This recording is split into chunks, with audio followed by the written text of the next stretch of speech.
Hello there. Welcome to Planet America's Weekend Edition. I'm John Barron. And I'm Licciardello. Week 2 of Trump's second term, and it's like he never left. A flurry of activity with the occasional backflip and a return to some chaos and controversy. We're also going to be sorting fact from fiction about trans women prisoners. But first, investigations are underway into the collision of a passenger jet and military helicopter over Washington, D.C.'s Potomac River. There were no survivors among the 67 passengers and crew on board after the two aircraft collided on approach to Washington's Reagan International Airport.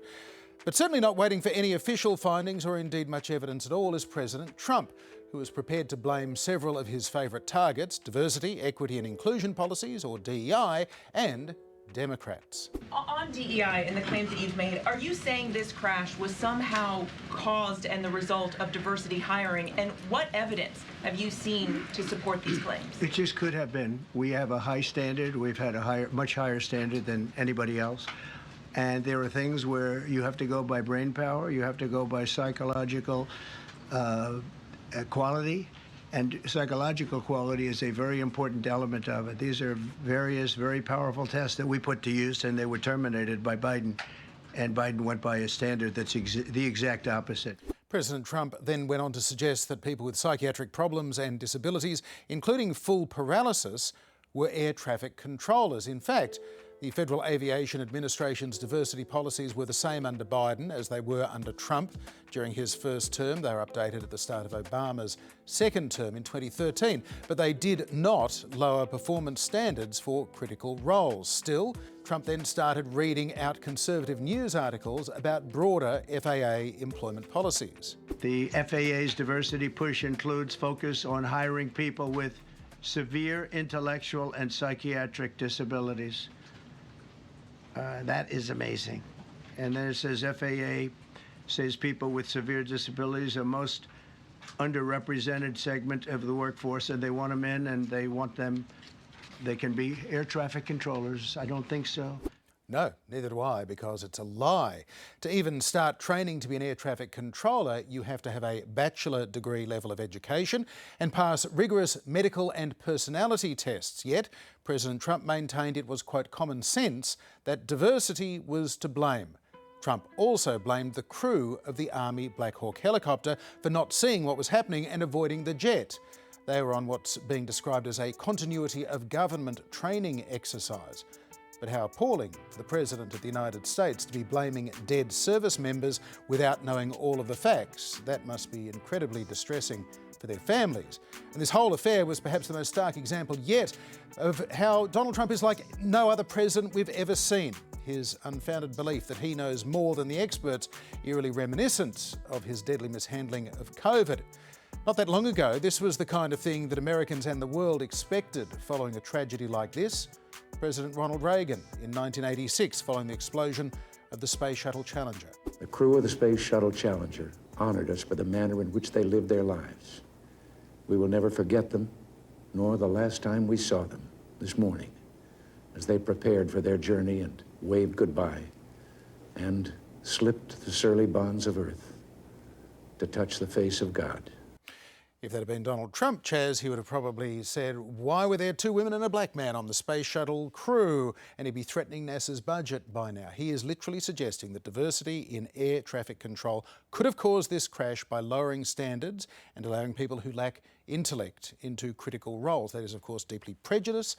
It is a false assumption. It is wrong. It is clearly that way. Responsible leaders would find out what has actually gone wrong here. Trump, on the other hand, is immediately trying to confirm his pre-existing beliefs and biases. he certainly was showing a lot of defensiveness when the press weren't impressed by his reaction. I noticed in one of his many press avails today, he had this moment. Do you have a plan to go visit the site or meet with any of the I have a plan responders? to visit, not the site, because you tell me, what's the site? The water? Or to meet with the first responders?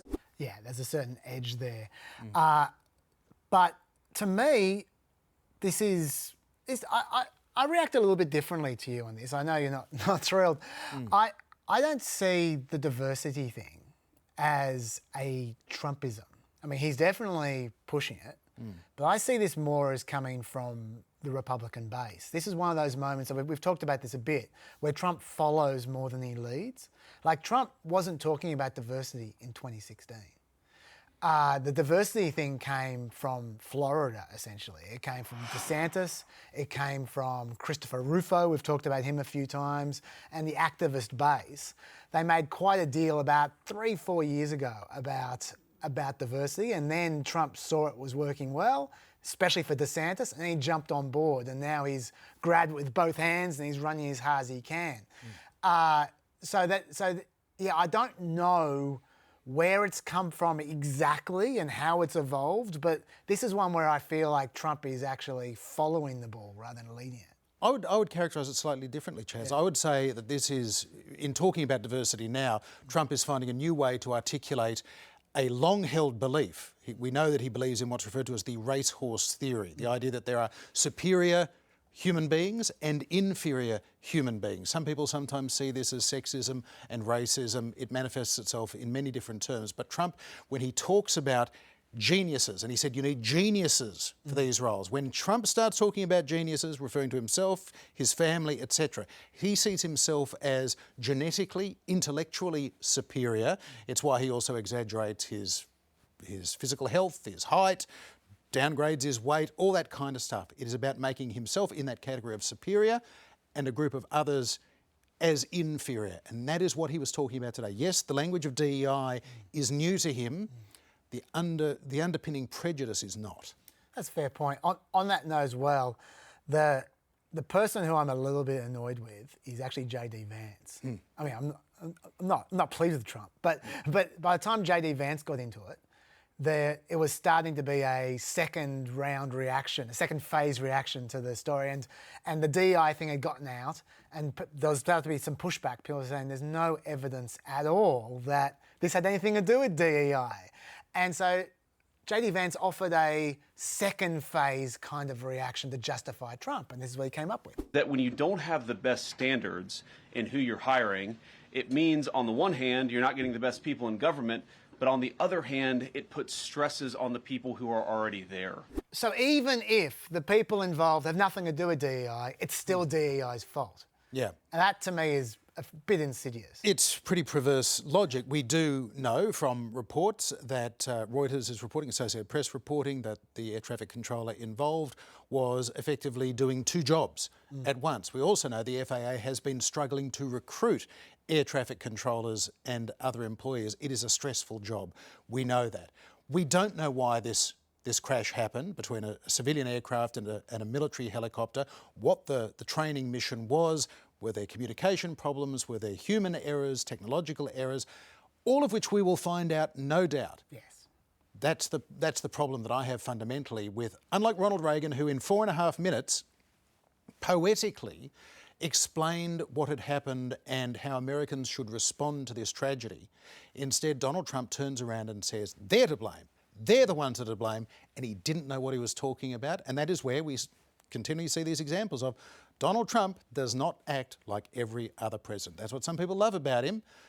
I'm just here to point out that was not normal. Can I say one more thing about DEI in general? Not about this incident, but about the DEI thing in general. Now, I'm a person who believes very strongly in hiring for merit. I think merit is important. I also agree that there are people who exist in the world who do judge people entirely by their identity. Who go, okay, let's see the number of black people, let's see the number of women, let's see the number of gay people. They strike up a tally. There are people like that who exist. But it's just not true to say that DEI doesn't mean merit. Like, right. DEI can totally be about saying, okay, if two people are qualified, perfectly qualified, why not pick the diverse one? If in all other instances, they're basically the same. There's no reason you can't do that. We do that all the time in a non-DEI context. We might pick the nice person, the person who has a good attitude. There's all kinds of reasons you might pick someone when two people are equally qualified. Yeah. And there's just this assumption that if the person is black, or if they're disabled, or if they're a woman, or if whoever, they can't have been picked for merit. Right. And that's just not true. It's prejudice pure and simple. Yeah. That's all it is. Donald Trump's nominee to become America's next Secretary of Health and Human Services, Robert Kennedy Jr, is facing an uphill battle now to be confirmed by the United States Senate. It's fair to say that his confirmation hearings this week didn't go particularly well. In fact, they began with a heartfelt call from a relative, former US Ambassador to Australia, Caroline Kennedy, for senators to reject her cousin on the grounds of personal history and personality, as well as his lack of qualifications. It's no surprise that he keeps birds of prey as pets, because Bobby himself is a predator. Use of that word predator was particularly notable. Also, she accused her cousin of basically being a drug pusher with sadistic tendencies. I watched his younger brothers and cousins follow him down the path of drug addiction. His basement, his garage, his dorm room were always the center of the action, where drugs were available, and he enjoyed showing off how he put baby chickens and mice in a blender to feed to his hawks. It was often a perverse scene of despair and violence. Caroline Kennedy then went on to accuse RFK Jr of hypocrisy, campaigning against vaccines while having his own children vaccinated, and then trying to profit off a lawsuit against the HPV vaccine, which is safe and effective, according to the CDC and others, and is credited with saving countless lives by reducing cervical and other cancers by around 90%. In his opening statement, Kennedy set out to deny many of his previous positions and statements before being interrupted by protesters. News reports have claimed that I'm anti-vaccine or anti-industry. I am neither. I am pro-safety.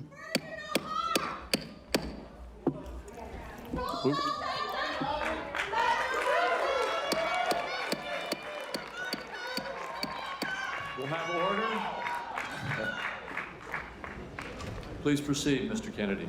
I am pro-safety. I worked for years to raise awareness about the mercury and toxic chemicals in fish, and nobody called me anti-fish. Cute line, but once the hearings got underway, Democrats in the Senate Finance Committee were not holding back, highlighting Kennedy's past statements repeatedly, often baselessly questioning the safety and effectiveness of many vaccines and the real-world consequences that has had. Here's Democratic Senator Michael Bennet. Did you say that COVID-19 was a genetically engineered bioweapon that targets black and white people but spared Ashkenazi Jews and Chinese people?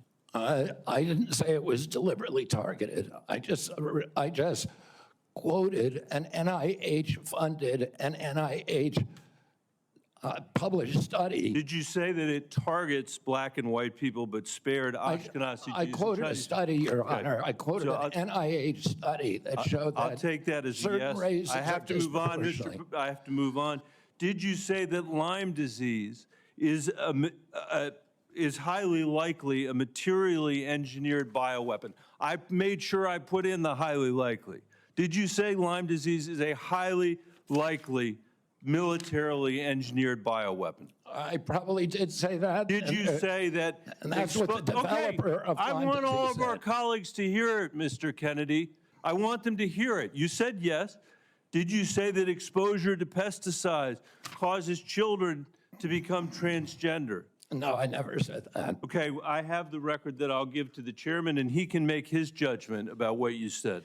And then there was this from Senator Elizabeth Warren, who asked if Kennedy felt any sense of responsibility for a deadly measles outbreak in Samoa following a trip that he made to the country where Kennedy spread false fears about the safety of vaccinations. You met with the Prime Minister, you talked about vaccinations. You met with an anti-vaccine influencer who described the meeting as, quote, profoundly monumental for this movement. So what happens? Vaccinations go down, there's a measles outbreak, and children start dying. But you double down. You didn't give up. Just 4 days after the Prime Minister declared a state of emergency, 16 people already dead, you sent a letter to him promoting the idea that the children had died not from measles, but from, quote, defective vaccine. The World Health Organization, among others, found that those claims the vaccine was to blame were completely incorrect. And it wasn't just Democrats either. Republican Senator and doctor Bill Cassidy pressed Kennedy on his detailed knowledge of the various health agencies he wants to oversee. And Kennedy soon stumbled. Cassidy quizzed him about how he might make Medicare for the elderly work more efficiently with Medicaid for the poor, especially in cases where individuals can qualify for both. How do you propose that we integrate those programs? Does Medicare pay more, Medicare pay less, Medicaid pay more, Medicaid pay less? How do we do that? Well, I'm not exactly sure because I'm not in there. I mean, it is difficult to integrate them because Medicare is under fee-for-service. It's paid for by employer taxes. Medicaid is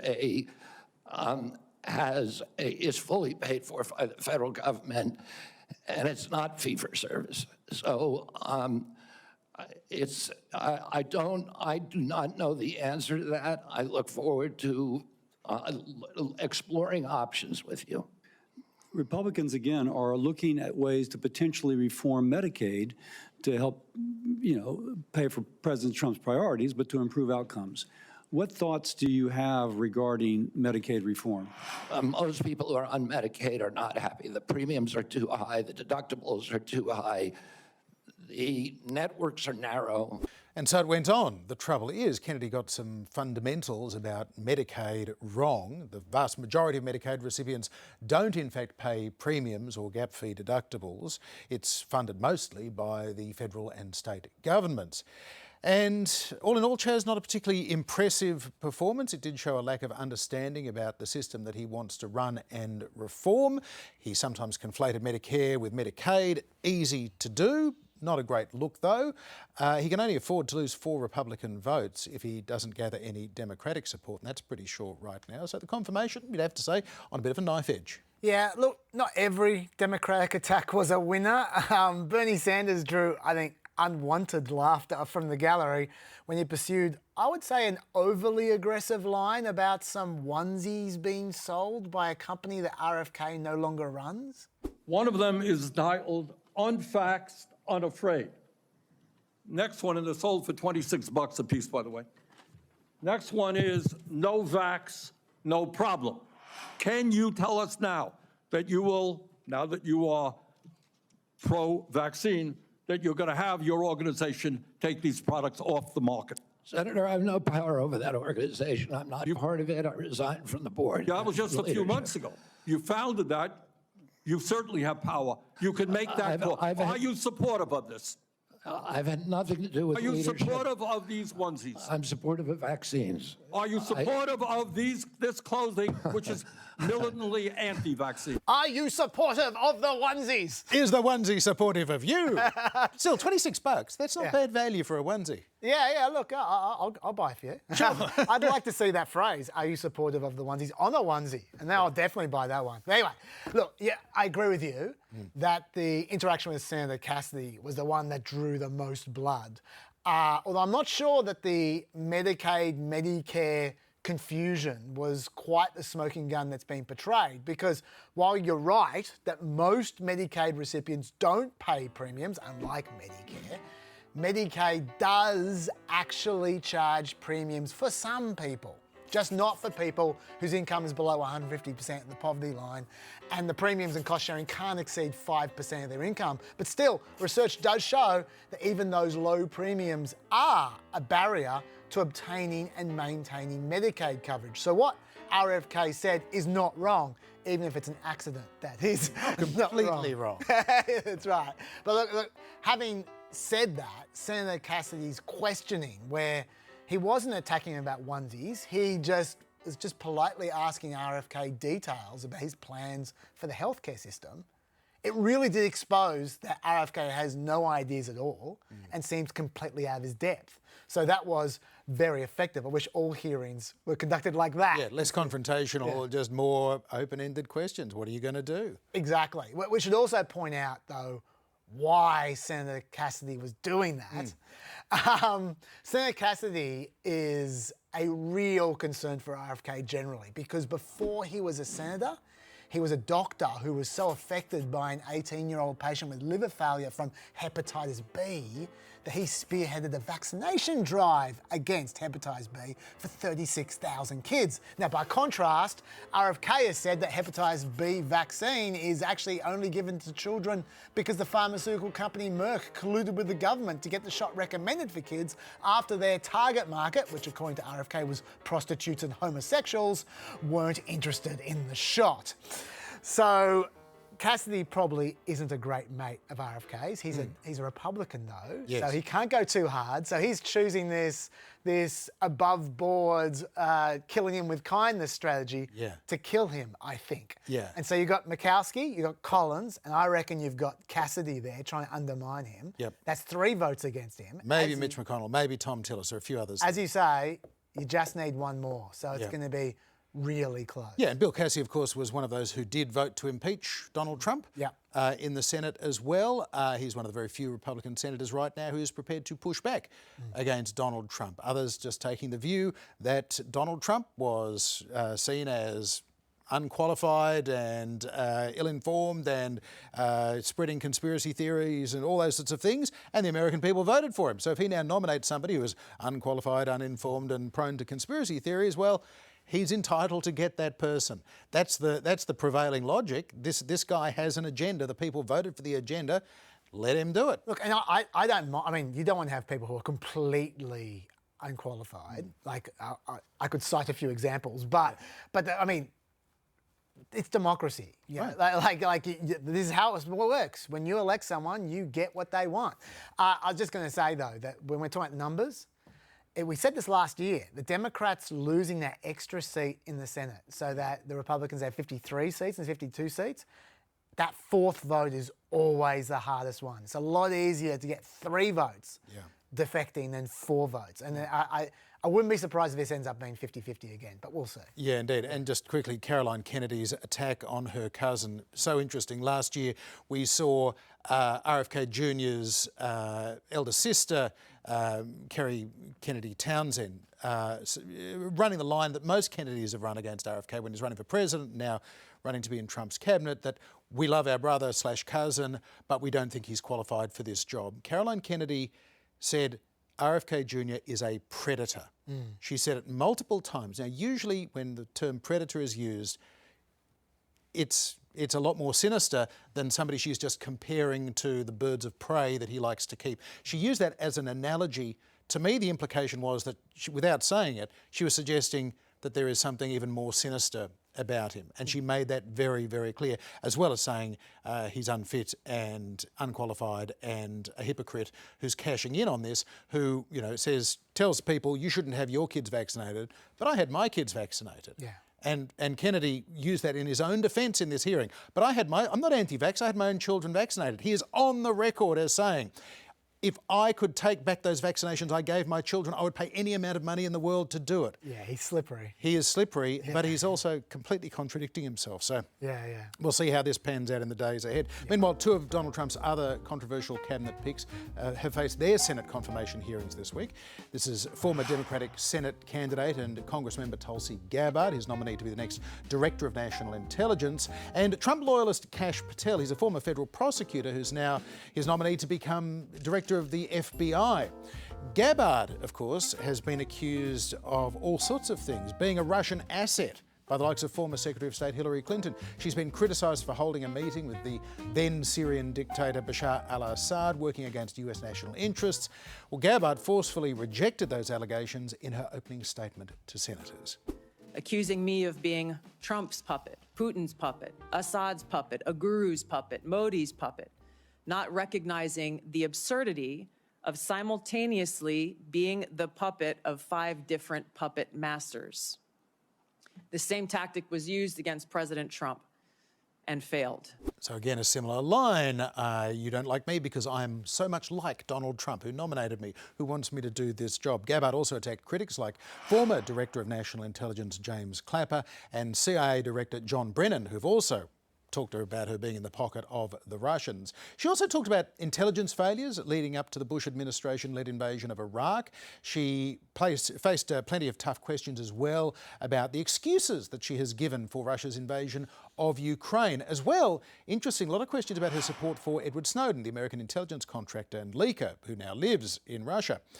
Meanwhile, Kash Patel faced a range of questions himself, including a pretty straightforward question that he repeatedly refused to give a straightforward answer to, coming from Democratic Senator Peter Welch, who was asking Kash Patel about Donald Trump's refusal to accept that he lost the 2020 election.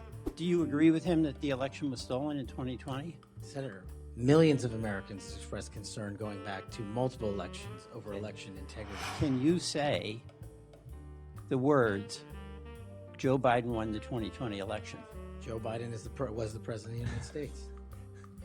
You understand this? There's a difference. There is a difference, and he wouldn't say it. The Democrats are never going to let that go. Look, I understand what they're getting at. They're trying to see if he's a flunky. That's what they're trying to find out.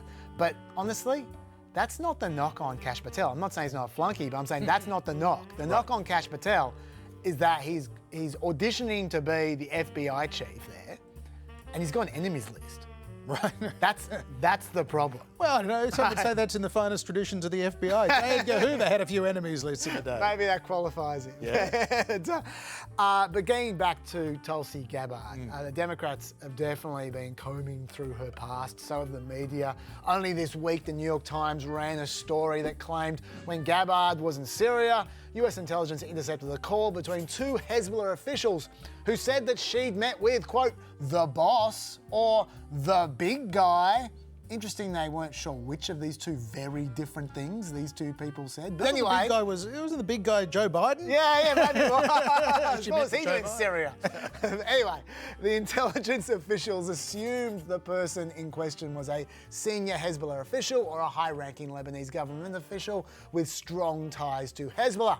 For her part, Gabbard acknowledged that she met with different Lebanese officials on the trip, including some close to Hezbollah, such as the head of Lebanese intelligence. So I'm not sure what the big scoop is there. People go, ooh, but to me, quite a vague story and designed to surround Gabbard in a cloud of suspicion without making any actual substantial allegations. That's my take, at least. Yeah, there's definitely a sense of there's something sus about her worldview and her questioning of official government policy and this sort of, she's in that sort of weird sort of, is she on the far left of the Democratic Party, far right or libertarian fringe of the Republican Party? She's sort of in this kind of weird netherworld of policy that has people a little bit flummoxed. The thing that's odd about that is she's in the army, so there's constant background checks on her. So you'd think they'd know. But anyway, this has been happening to Gabbard for ages, for years, this kind of guilty by suspicion.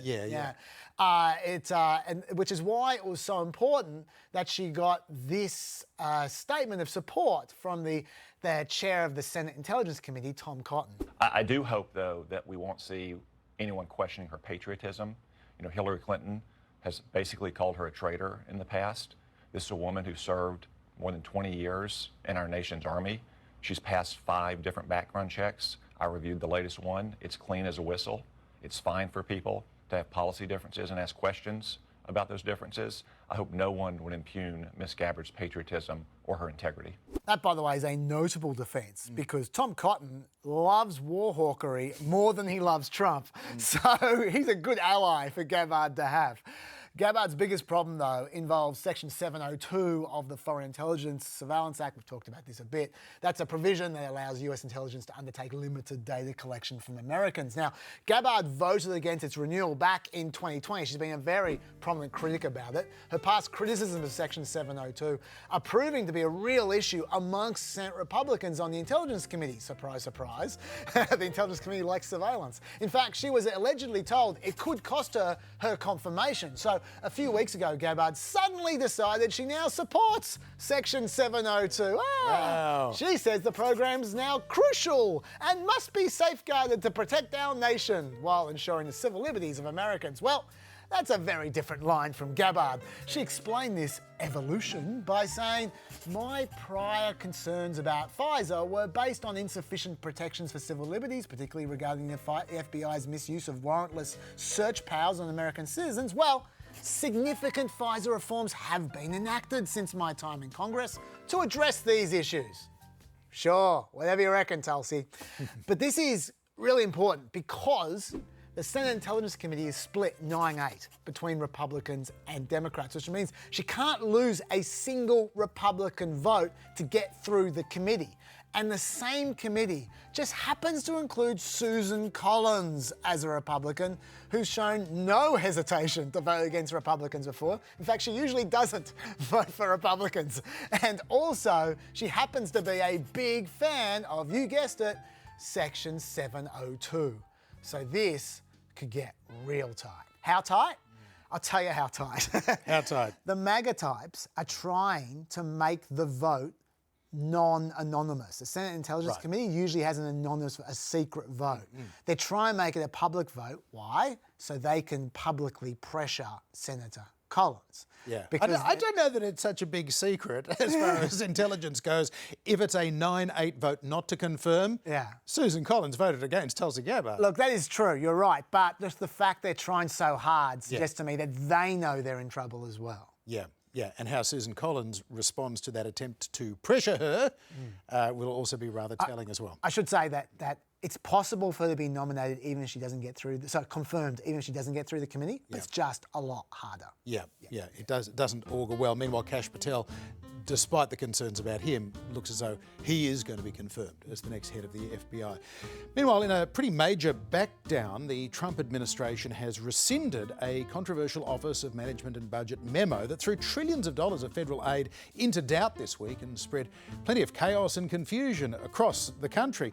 Although, according to the president, any confusion was the fault of the media. This in no way affected Social Security, Medicare, Medicaid, or other entitlements that Americans depend on. And I'm restating right now to correct any confusion that the media has purposely and somehow, for whatever reason, created. Social Security, Medicare, Medicaid have not been affected by any action we're taking in any way, shape, or form. The earlier funding pause was designed to force any aid recipients, including schools, childcare, and services like Meals on Wheels, entitlements like Medicaid, healthcare for the poor, were thrown into doubt. Doubt not helped by the new White House spokesperson, Caroline Leavitt. Are you guaranteeing here that no individual now on Medicaid would see a cutoff because of the pause? I'll check back on that and get back to you. Still hasn't gotten back to him. Apparently, the memo explicitly stated that Social Security and Medicare, healthcare for the elderly, were exempt, but it still potentially affected other programs provided by a range of charities and agencies. The aim here was to ensure that none of those agencies were spending money that went against Trump's hundreds of executive orders. Basically, don't spend our money on woke, Marxist, politically correct stuff or illegal immigrants or trans people or anything else we don't like. Well, a day after that memo went out, a federal judge put the funding pause itself on hold, and faced with this backlash, the White House then suspended the order. But this does still loom as a shot across the bows for any organisation or government or agency that is a recipient of federal money, and a major challenge as well to the traditional power of Congress, which up until now has been recognised as having the power of the purse strings. They decide where money goes. So this is very likely to end up in the Supreme Court and could, just maybe, Chaz, as some Supreme Court cases have, see an expansion of the president's powers. That may well. Watch this space. Now, one of the president's executive orders that hasn't received so much attention is the so-called Defending Women from Gender Ideology, Extremism and Restoring Biological Truth to the Federal Government executive order. This was dedicated to addressing social conservatives' concerns about the treatment of transgender people in America. Now, one of those situations mentioned in the executive order was when there is a transgender inmate in prison. Out of the 140,000 people in federal prisons, that figure doesn't include state prisons or local jails, about 2,000 identify as transgender, according to the Bureau of Prisons. And until now, there was a process that transgender people could go through to potentially be housed in a federal prison that matches the gender they identify with. But not so many of them actually make that leap. Of the 1,300 trans women in federal prisons, only 10 were housed in female prisons in 2023. You do not hear that stat very often from the critics, do you? But the new executive order is going to end that process anyway. It orders the Attorney General to ensure that trans women are not housed in women's detention centres. Furthermore, it states that prisons should revise their policies concerning medical care to be consistent with this order and shall ensure that no federal funds are expended for any medical procedure, treatment or drug for the purpose of conforming an inmate's appearance to that of the opposite sex. Also, to be clear, in 2022, the Bureau spent only $153,000 in total on gender-affirming hormone therapy. So it wasn't exactly a budget buster. But if America is going to change its prison procedures, it might be wise to understand how the current system actually works. I spoke earlier to Dr Alix McLearen, who literally wrote the book about dealing with transgender prisoners. She led the drafting and implementation of the manual when she was the National Administrator for Women and Special Populations at the Bureau of Prisons. So I think there's a myth floating around out there that, you know, anybody in the world can go to prison or jail and just say, I want to go to this facility and boom, magic.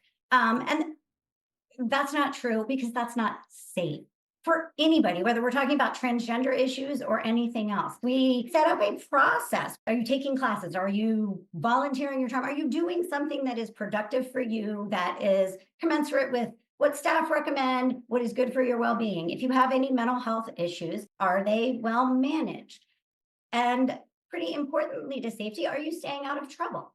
You know, if you're getting incident reports for fighting, it probably is not the best time to plunk anybody down in an entirely new environment that's going to garner some attention.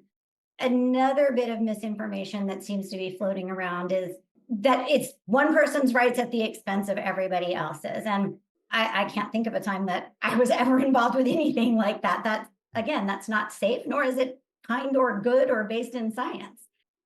What's the layout of the facility? In the system that I worked in, we didn't have, say, group showers. We just didn't have those. But if you did, that might be an example of that's not a great place to move somebody because they're going to want some bodily privacy to not immediately draw attention to themselves. You know, what other concerns are there? Is there somebody there that they shouldn't be around for some reason? Who knows what it might be? So we're looking at the big picture. We're making sure somebody has behaved well and managed themselves well and taken their medication and taken the logical steps in a transition that made this a good next move for their personal well-being without doing any harm to anybody else. Okay, and what happened to trans women and trans men prisoners after they were transferred? Were they kept in special environments or were they just treated like every other prisoner? The goal would be maybe not exactly that they're treated like every other person, because I don't know that anybody's treated exactly like anybody else, but that yes, that they join the milieu, if you will, and are able to feel good that, you know, if they are identifying as a woman, that they are now part of the female population. Did you ever catch someone who was faking being transgender because they just wanted to be transferred? And how hard is it to spot a fake? When you look at the many avenues available to people to do something bad, because I would assume your motivation was bad if you were faking it to get a transfer, I mean, that's a steep hill to climb. So you want to go to a female facility so badly, you're going to take hormones and do all these things and live your life in a way that is not true to you for a year, sometimes years, just to get there when there's females that work in your facility every day. That it seems insane to me, but also I never saw it happen. I was also surprised to discover that the Bureau was only spending $150,000 a year on gender-affirming hormone therapy for all of the 2,000 transgender prisoners. That's only $7 a year per trans prisoner. Was that because you guys were selective with who was allowed to have hormone therapy, or was that because not many trans prisoners wanted hormones? Again, it's almost like we're making a Mythbusters list here. One concern that you hear from people is, oh my gosh, it's taking up all this money to treat people who identify as transgender. No, it isn't. When you look at the variety of medications and the variety of health problems that you see across the spectrum of people in correctional environments that warrant sometimes expensive medications, like let's look at something like hepatitis C treatment. That can cost thousands of dollars a month. It's just not that costly. And anyone that wants to take medication meets with a prescriber. And so if there's not contraindications and it makes sense, they're going to be prescribed it. I can't say every single person that wanted hormones got them, because that's probably not true. But maybe there's a contraindication medically or something like that. But it wasn't something that, especially once people got used to the policy and the language and everything, that was a frequent problem, that people were being denied hormones on the long term, and certainly not as a cost saver or anything like that. Now, Doctor, there are so many Americans who have been really concerned about trans women prisoners, in particular being transferred to a women's prison. That's at least the cliche you hear about on the news. What would you like all those people to know?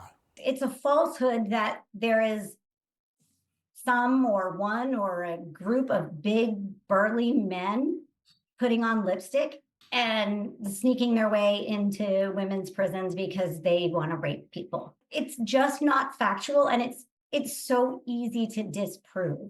Has a transgender person ever been accused of engaging in some kind of misconduct or violence, sexual or not? Yes, absolutely. But I'm not aware of a single case where a person said they were transgender, got to a woman's facility and started assaulting people and was not really transgender and got convicted of a crime. Not one. And now that the system you spearheaded is about to be cast aside by the new administration, what do you think's going to happen? Do you have concerns? Yes. Yes, I do. Kind of back to almost repeating myself on safety. When you make a policy about something, it's this multidisciplinary group of people, both at the leadership level and folks that represent the bargaining unit, the line staff. And you're coming in there and trying to figure out what is the best way to give guidance to our staff that promotes the best interests of everybody involved. And so a lot of energy went into that. If you just rip the carpet out, what happens to everybody? One, if you lived at a female facility for many years even, and suddenly you're yanked over to a male facility and you look very feminine, you're going to stand out. You're certainly at risk for assault. I mean, look, we could talk research all day on the rates of assault of people who are transgender in prison, but suffice it to say there's a risk there. But there's a risk to staff too. Any violence there could be someone caught in collateral damage. What if somebody self-harms?